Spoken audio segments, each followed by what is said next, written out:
bem-vindos ao Observatório da Imprensa. A regulação estimula o crescimento ou o sufoca? No caso da mídia, a ordenação do setor representa um controle do seu conteúdo ou um estímulo à sua diversidade? Para responder a essas e outras perguntas, o nosso programa entrevista hoje o ministro das Comunicações, Paulo Bernardo. Para nos ajudar nessa tarefa, os jornalistas Elvira Lobato, Ricardo Gandur e Aloísio Maranhão. Você também pode fazer sua pergunta pelo telefone no número que aparece aí na tela ou pelo computador através do Twitter e do nosso chat no site da TV Brasil. Veja agora o que foi notícia na mídia nesta semana. A notícia sobre o início da cobrança de acessos ao site do New York Times agitou a mídia em todo o mundo. Vibraram com a novidade tantos que acreditam que a internet acabará com o impresso, como aqueles que apostam na durabilidade do papel. Se um dos mais importantes jornais do mundo conseguir vencer a gratuidade da informação pela internet, tudo poderá mudar, sobretudo a profecia de que os impressos estão com os dias contados.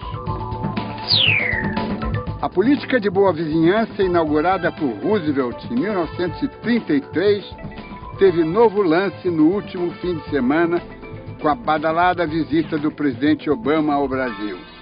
O evento teve de tudo: acordos comerciais, promessas de parceria, visita à favela pacificada, capoeira, Orfeu Negro, Jorge Benjor, Paulo Coelho, futebol, Flamengo e um pouquinho da guerra da Líbia, já que o gabinete da crise funcionou 2 vezes aqui do Brasil. Boa vizinhança em tempos de globalização. Felizmente, sem cervejinha e Ivete Sangalo. O drama do Japão está presente nas charges dos principais jornais e sites, como nessa de Marcos Borges. O cartunista Nani retratou o leque de problemas que o país enfrenta. Ed Carlos lembrou que no país dos desenhos animados não há motivo para animação.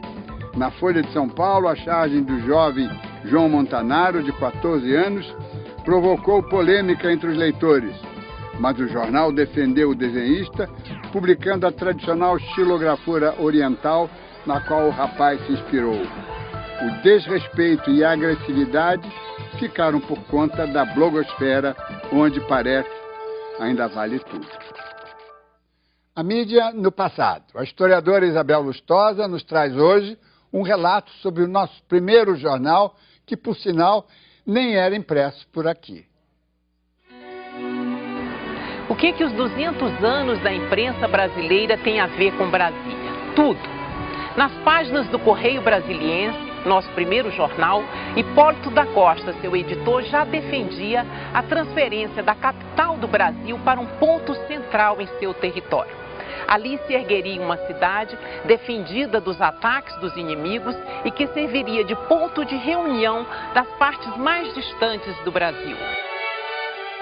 Em 21 de abril de 1960, o Correio Brasiliense volta a circular. Claro, não é mais o jornal de Hipólito da Costa. Assis Chateaubriand, proprietário dos Diários Associados, escolhera dar este nome ao primeiro jornal da nova CAP e o estava lançando exatamente no dia da inauguração de Brasília.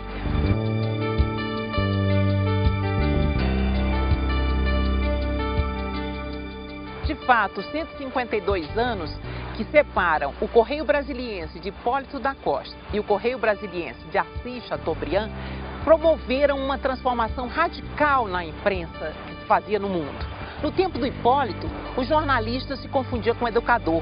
Ele achava que a sua missão era preparar o povo para a era das luzes, levar a cultura. Ele sabia que os livros eram pouco acessíveis. Então o jornal, até pelo formato, se confundia com o livro. Dividia-se em inúmeras seções. Os artigos às vezes começavam num número e se prolongavam por vários outros.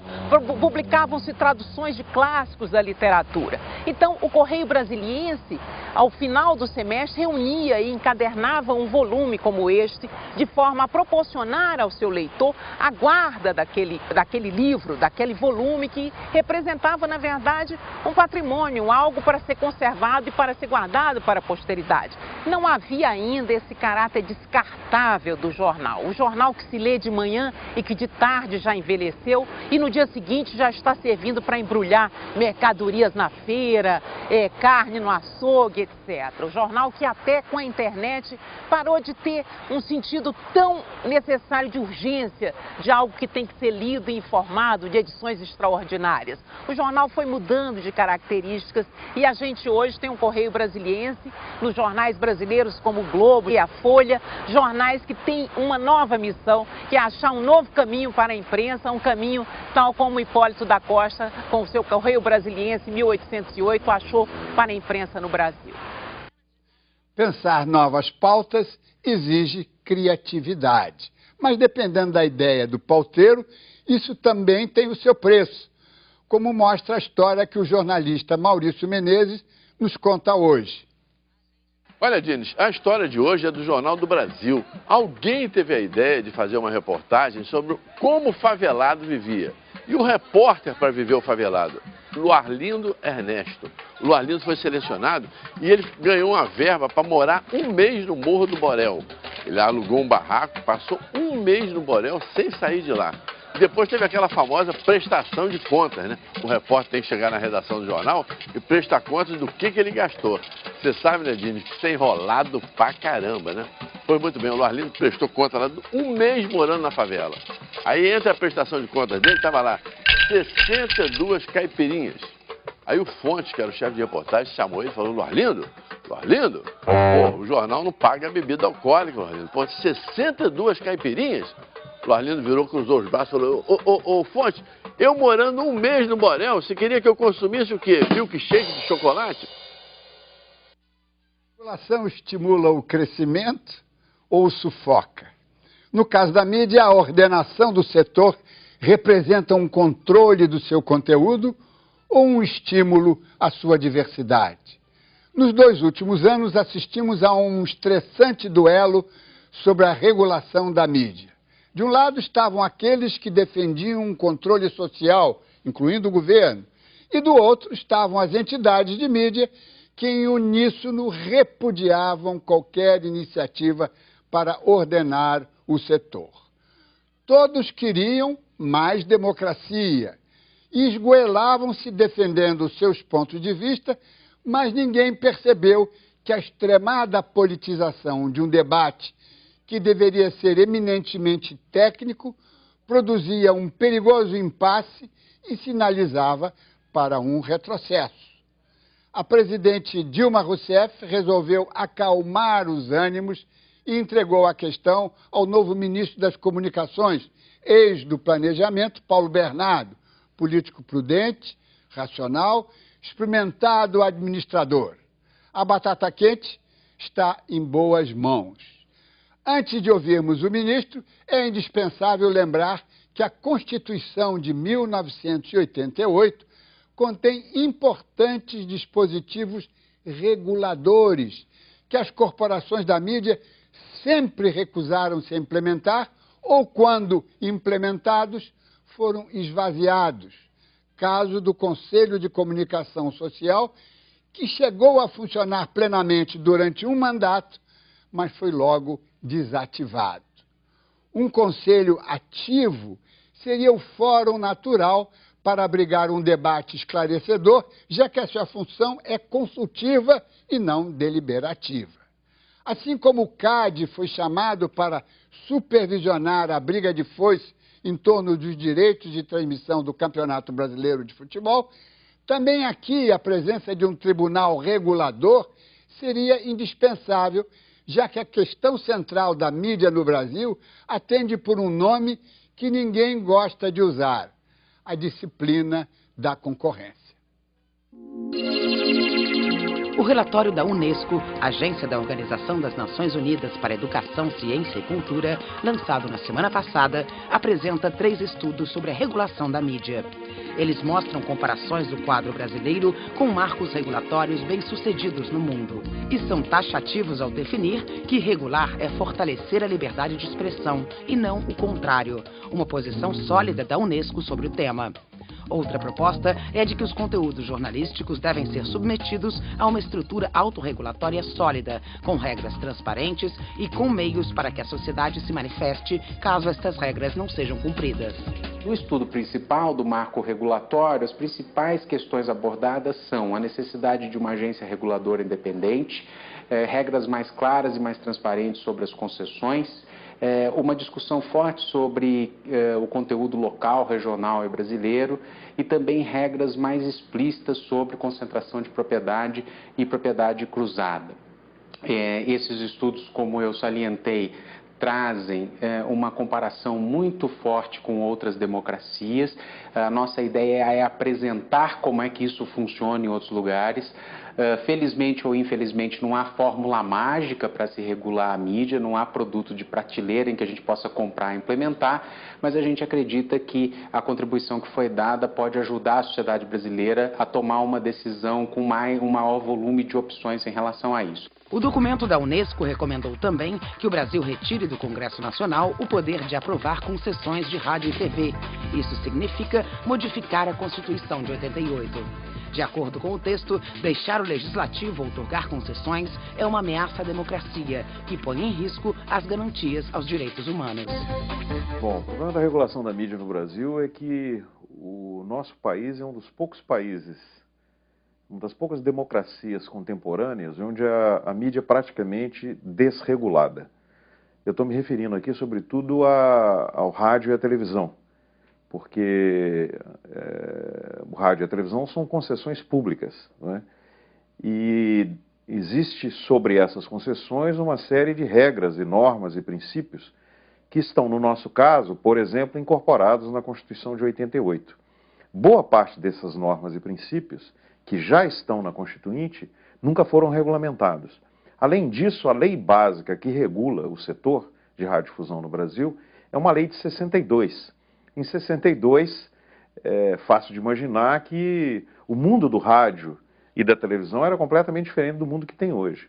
Então, se não fosse por essas razões, a razão mais recente são as imensas mudanças tecnológicas que aconteceram no setor. No fim de 2010, o então ministro da Comunicação Social, Franklin Martins, elaborou um anteprojeto de lei sobre a regulação da mídia, mas a proposta gerou polêmica. Os veículos consideraram que a proposta era, na verdade, uma forma de controle de conteúdo. No mês passado, o ministro das Comunicações, Paulo Bernardo, afirmou que iria rediscutir o assunto. O ministro Paulo Bernardo já está em nosso estúdio em Brasília e aqui ao meu lado está a repórter especial da Folha de São Paulo, Elvira Lobato, e o editor de opinião do jornal Globo, Aloysio Maranhão. Em São Paulo, teremos a participação de Ricardo Gandur, diretor de conteúdo do Grupo Estado. Agradecer primeiro ao ministro Paulo Bernardo ter concordado com esse formato de uma entrevista coletiva e quero passar a palavra aos colegas que vão entrevistá-lo. Eu fico para o final e vamos começar pela Elvira Lobato, repórter especial da Folha, especialista na matéria, já veio aqui ao nosso programa com 37 anos de profissão. Faz a primeira pergunta. Bom, quero perguntar ao senhor sobre essa recomendação da Unesco de que o Congresso Nacional não mais opine sobre a concessão de rádio e TV. Essa avaliação deles que isso seria uma anomalia, que seria um atentado à democracia. O que o senhor acha disso? Boa noite. Olha, Elvira, eu recebi o pessoal da Unesco, 2 dirigentes da Unesco, que me apresentaram os documentos que foram mencionados, me parece que são esses aí. Quando eu recebi ainda não estavam editados no formato que foi apresentado no programa, e só ninguém me disse nada sobre essa proposta de retirar do Congresso o poder de definir as concessões. Eu acho que, de fato, isso é uma coisa que pode perfeitamente ser discutida, né? Acho pouco realista, considerando que nós temos que fazer uma emenda constitucional que precisaria ser aprovada pelo próprio Congresso com 3/5 dos votos, ou seja, 308 votos na Câmara e pelo menos 49 votos no Senado para ser aprovado. Portanto, me parece pouco factível que isso seja aprovado. E depois eu também tenho dúvida sobre essa visão que foi apresentada pelo Dr. Canella, dizendo que seria um atentado à democracia. Eu não acho que há um pouco de exagero nisso. Agora, é evidente, nós podemos discutir e fazer esse debate. A nossa opinião é que nós devemos fazer um grande debate sobre essa questão da regulação, e se houver a conclusão de que deveria sair do Congresso, eu não tenho nenhum problema com isso. Agora, acho pouco realista, acho pouco provável que isso seja aprovado pelo Congresso Nacional. Ricardo Gandura é jornalista e engenheiro civil. Desde outubro de 2006 é diretor de conteúdo do Grupo Estado. Ricardo, a sua vez de perguntar ao ministro. Boa noite, Dines. Boa noite, ministro. Ministro, o senhor não acha que, no meio dessa discussão toda, que recentemente ganhou o conceito aí de convergência de mídias, tornando a discussão ainda mais complexa, há um ponto em que a sociedade brasileira ainda convive com um certo atraso, que é de fiscalizar melhor as concessões, por exemplo, a grupos políticos, parlamentares, tornando o uso da mídia uma anomalia a favor de interesses políticos regionais? Não há um atraso nessa fiscalização em detrimento de coisas mais modernas que estão surgindo? Boa noite, Ricardo Gandura. Olha, eu concordo com você num ponto. Acho que nós precisamos fiscalizar mais e melhor. Nossa fiscalização é deficiente. Recentemente, inclusive, no Ministério das Comunicações, nós adotamos uma medida que foi passar para a Anatel nós delegamos a nossa competência para que a Anatel faça a fiscalização dos veículos de radiodifusão, rádio, TV, por um simples motivo: nós temos muito menos estrutura, muito menos condição de fazer essa fiscalização do que tem a Anatel, que tem um quadro muito mais numeroso, com técnicos especializados, um pessoal contratado, concursado com essa finalidade e já acostumado a fazer essa atividade de fiscalização. Portanto, nós estamos passando para a Anatel a tarefa de fazer essa fiscalização. E eu acho que nós deveríamos ter um trabalho de fiscalização duro no sentido de fazer cumprir a lei, né? Nós não podemos exigir mais do que a lei determina e também não podemos deixar que a lei seja descumprida, esquecer algum aspecto. Eu acho que essa seria a melhor forma de tratar, é por isso que nós estamos encaminhando dessa forma. Aloysio Maranhão é editor de opinião do jornal o Globo, tem 40 anos de profissão e foi diretor de redação do jornal Estado de São Paulo. Aloysio. Ministro, boa noite. Não há dúvida que a revolução tecnológica atropelou normas, leis, etc. E que é preciso mesmo uma regulação. Parece muito complicado, mas de outro lado, como já foi dito aqui, quando se vê a Constituição, ali há 3 pontos-chave, que é liberdade de expressão, a questão do conteúdo da mídia eletrônica em termos de distribuição regional, produção própria, etc., e a questão da propriedade, com a determinação de haver maioria no controle de capital nacional, 70%, 30% no máximo de capital estrangeiro. Esse não é um roteiro simples e absolutamente objetivo para se reabrir a discussão da regulação, entre aspas, regulamentar 3 pontos da Constituição só. O que é que o senhor acha?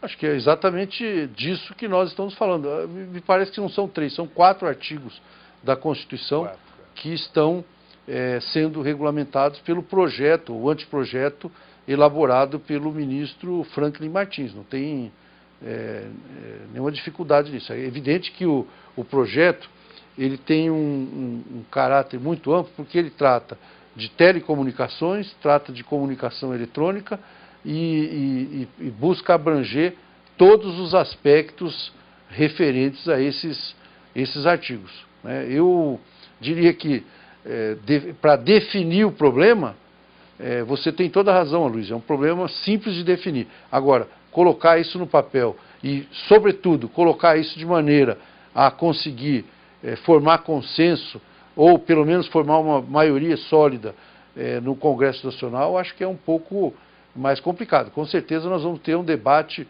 bastante acirrado. Eu acho que é importante uma coisa que você citou, a questão da liberdade de expressão. Isso, na nossa opinião, não está em questão, ninguém está discutindo isso. O projeto que o ministro Franklin elaborou, ele tem um ponto inicial que diz o seguinte, que nenhum controle prévio será feito. Quer dizer, na verdade, nós vamos ter uma fiscalização, provavelmente através de uma agência, né, como preceitua o representante da Unesco, é uma agência que vai verificar se os pontos regulamentados que dizem respeito a conteúdo nacional, conteúdo local, não permitir que haja difusão de preconceitos, racismo, pedofilia, enfim, essas coisas, que seja observado a posteriori, ou seja, as emissoras têm a liberdade plena de divulgar aquilo que julgarem conveniente. Evidente que depois, havendo um entendimento de que aquilo feriu a regulação, feriu o espírito do que está na Constituição, haveria uma penalidade, uma multa, ou haveria uma suspensão temporária da transmissão, enfim, a lei teria que determinar que tipo de sanção haveria para esse tipo de transgressão.